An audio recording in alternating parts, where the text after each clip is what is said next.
Right. Getting to the message of Joshua. Quote.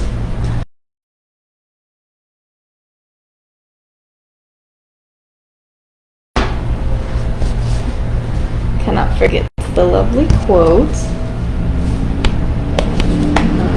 I'm not opening this fully because I can kind of see it. Let me just... It's a longer one.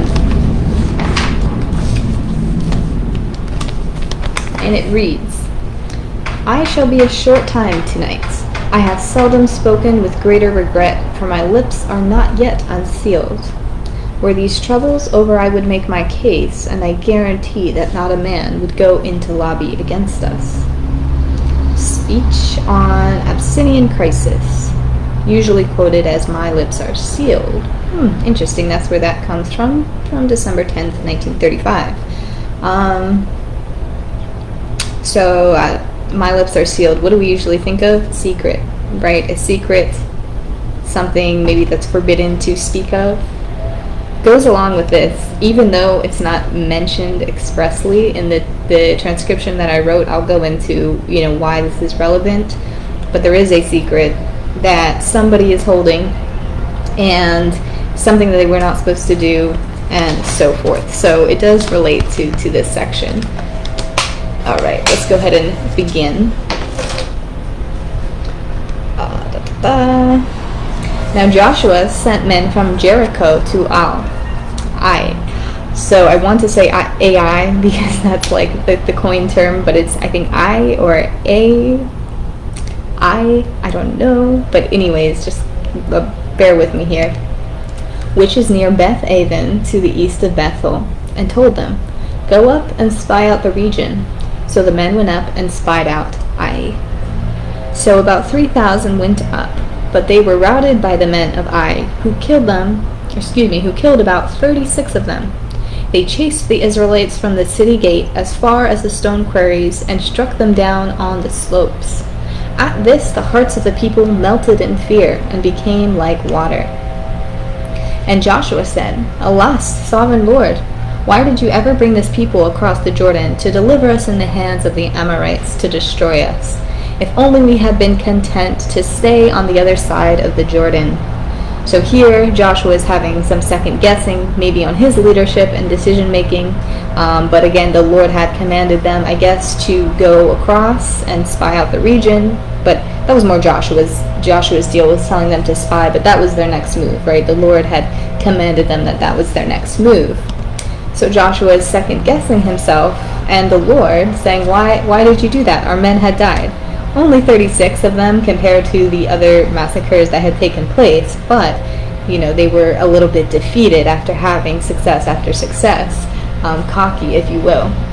But yes, they were defeated, and the reason that this happened, the reason why the Lord put them to this little trouble, is due to the fact that somebody, as they were raiding Jericho, the command from the Lord was not to take any devoted items, any sacred items. That would be the money, any kind of rich jewelry, maybe a statue, something like that, something that was sacred.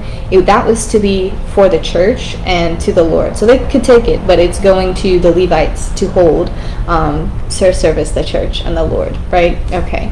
So there was somebody, we'll find out who, there was somebody who actually found 30 pieces of silver and took it and hid it and not donated it to the temple, right? So that took place, and that is kind of why this had taken place. That is what Joshua and the Lord had proclaimed. So Joshua is saying here, on command of the Lord, in the morning, present yourselves tribe by tribe. The tribe the Lord chooses shall come forward, clan by clan. The clan the Lord chooses shall come forward, family by family. And the family the Lord chooses shall come forward, man by man. Whoever is caught with a devoted thing shall be destroyed by fire, along with all that belongs to him. He has violated the covenant of the Lord and has done an outrageous thing in Israel. The clans of Judah came forward, and the Zerahites were chosen. He had the clan of the Zerahites come forward by families, and then Zimiri was chosen.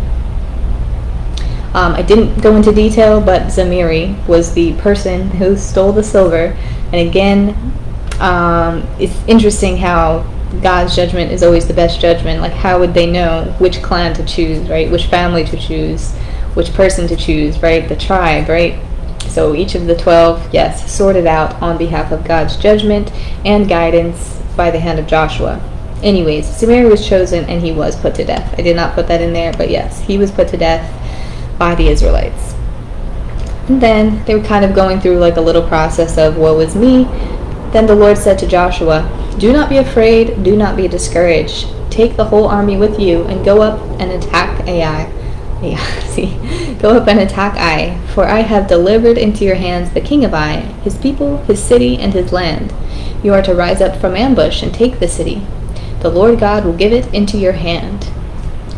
Go down a little bit. Not a man remained in Ai or Bethel who did not go after Israel. They left the city open and went in pursuit of this room. Is that supposed to be room? Doesn't seem like it is. I think that's a typo. But anyways, they had a success. So what they were doing going into this land was the correct thing to do. Maybe the timing was a little bit off, but maybe it was some sort of karma for the person who took the devoted things. So it's unfortunate. He did have to die, but then again, the 30 people before him had deceased. Joshua.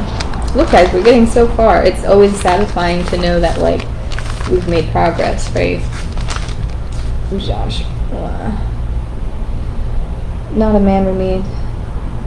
So it went in pursuit of Israel. I don't know how my voice typing got Israel to this room.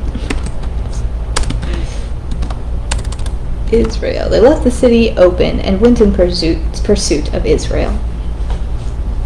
Yes. Not a man remained in Ai. They left the city open in pursuit of Israel. Oh, I'm sorry. So the victory has not yet taken place. Okay, well, the victory is coming. This technically, it sounds like that is the end, but it's saying that they're going in pursuit of Israel still. So they're still in battle. I should have maybe finished up a few verses. Okay, well, do you know what I'll do? I'm just going to add it here at the end, because it's just one more in chapter 8. Chapter 8, line 27. And it does give a succinction, in a way. But Israel did carry off for themselves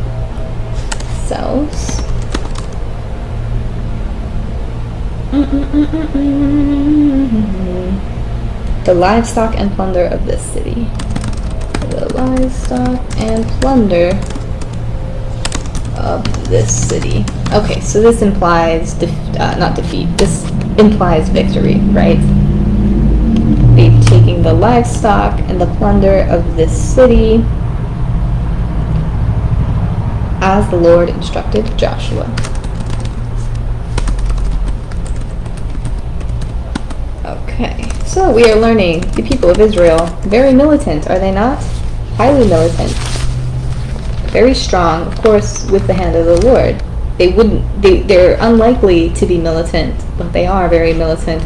And we could attribute that to God, right? And his awesome power. All right. Good day, you guys. I hope you have a blessed Wednesday, and I will talk to you very soon.